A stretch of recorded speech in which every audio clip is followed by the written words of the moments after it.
Hello guys, welcome to my YouTube channel. My name is Josh Mokhoto, and today we'll be discussing what's happening in politics in our country and crossing the border in the north of our Limpopo. We'll be discussing what is really happening with ANC. We have seen Twitter in the past 3 weeks, a hashtag for the ANC on Twitter. Black Twitter is angry with the ANC. This is after the revelations of the PPE corruptions that took place in Gauteng that involved the spokesperson of the president's husband and the wife of the MEC of Health, Dr. Masukus' wife, who's also an MMC in the city of Johannesburg. So the looting has been involving ANC cadres and members and close friends. So it's bad with corruption in South Africa. We are left with just people looting. I feel like who doesn't loot in 2020? Because everyone is making money by looting.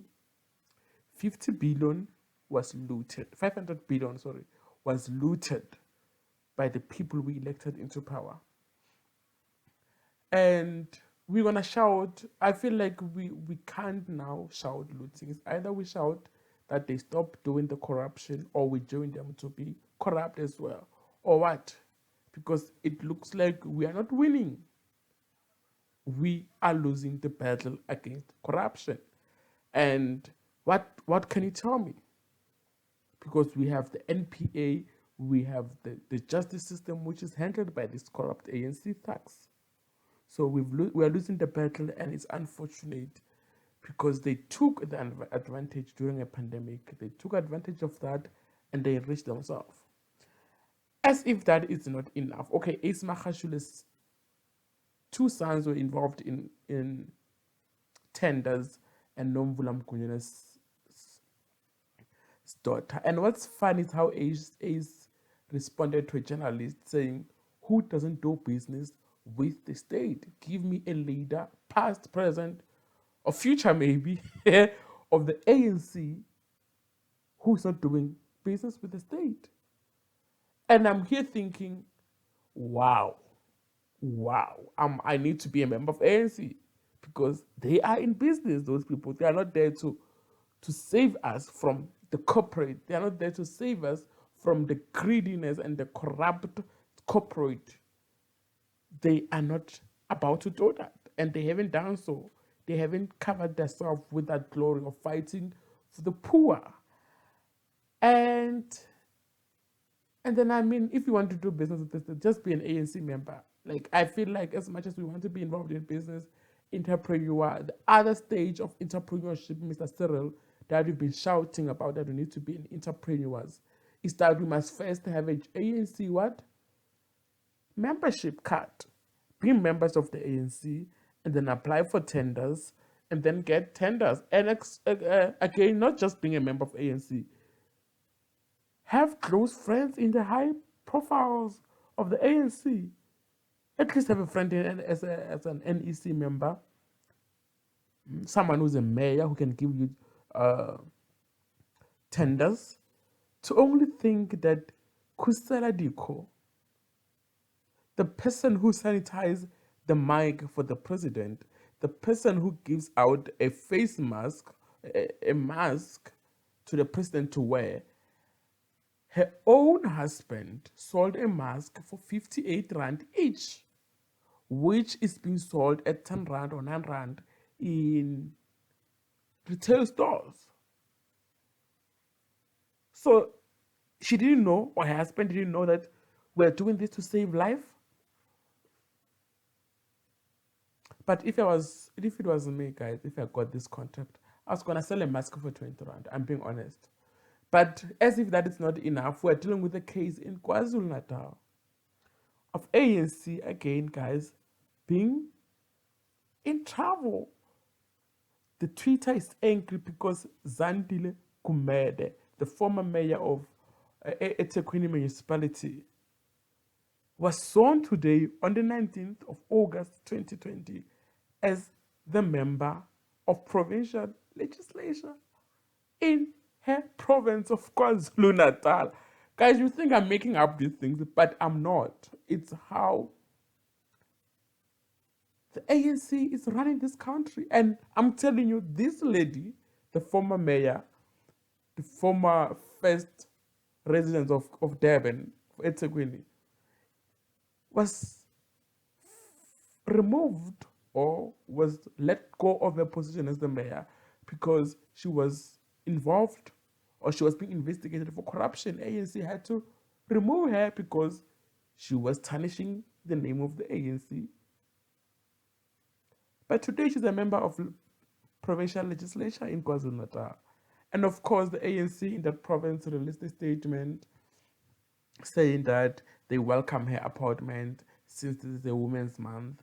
They really, really think she's going to add value to being in the caucus of the ANC in that specific province. And of course, ANC not being in touch with reality, they had some advice for someone like me who will be trying to criticize them. And they said, we know, or we're going to say this because she's facing corruption charges, blah, blah, blah. And they had a lot to say. But at the end, they're just saying we believe in innocence until proven guilty. That's it. That's the statement that saves, that's like the PR statement that saves the ANC from its own mess. And it's true, guys. If an NPA is sitting with a job, not prosecuting people who are involved in corruption, or maybe it's true, the corruption cases that were brought against her were not real. They were just there to destroy, to distract her from her job as the mayor and as a chairperson of eThekwini region. Because, I mean, it's been months now, more than 12 months since she was involved in these cases. You telling me the NPA offices need how many years to prosecute these people? Take them to court and have a case, argue in front of... because it's not fair as well. These people are politicians. Their work is to be deployed by the political parties into parliament, into executive offices, municipality, otherwise in the provincial offices or national in that matter. So you think she has a position as a chairperson of what? Of a region. She has power. She's number one in the list of eThekwini. She's number one on the list of people going to parliament. She's number one of the people going to in that region. So she had to be deployed. If an NPA is sitting down with jobs, files, gathering dust without investigating, this is what's going to happen. As much as we're blaming ANC, why are our investigators and prosecutors sitting down with cases? You can't tell me I will leave my job because my company is investigating me. And then you're telling me the process will take 5 years. 5 years to be investigated. And then I shouldn't look for another job. It's a career suicide that is happening, and it shouldn't be done. As much as we want politicians to be held accountable, I feel like we need to tell the NPA to do their work. Investigate matters that are of priority very fast and quick so we get a problem solved. So we don't end up blaming. Of course, I feel like if I'm managing ANC as the president of the ANC, there's nothing Cyril can do. Like, he will just shout corruption, but if NPA is not doing its job, the member was not found guilty by any court, and that's reality. We need to be, guys, we need to be just mature about it and understand it. Imagine your child being suspended at school for 6 months and the school is telling you we're investigating for 6 months. And the school is missing out on curriculum. So you blame politicians. They need to get paid. They bought houses and cars that need installment. I let them do their work, guys, and let the NPA do their work. Let politicians run their jobs, and then arrest the facts.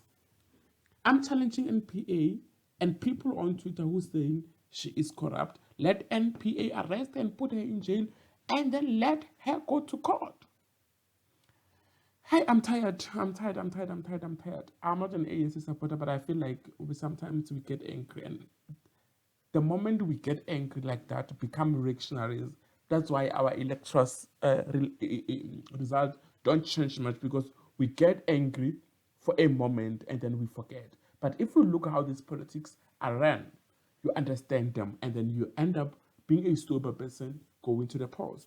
As if that is not enough, guys. We have a matric leader, or matricless or matric leader, John Steiynhuisen, who is running for, he's an interim leader of the DA, running for to be elected in October. The DA is holding its elective conference in October, and he's going against Mbali Ntuli from KZN.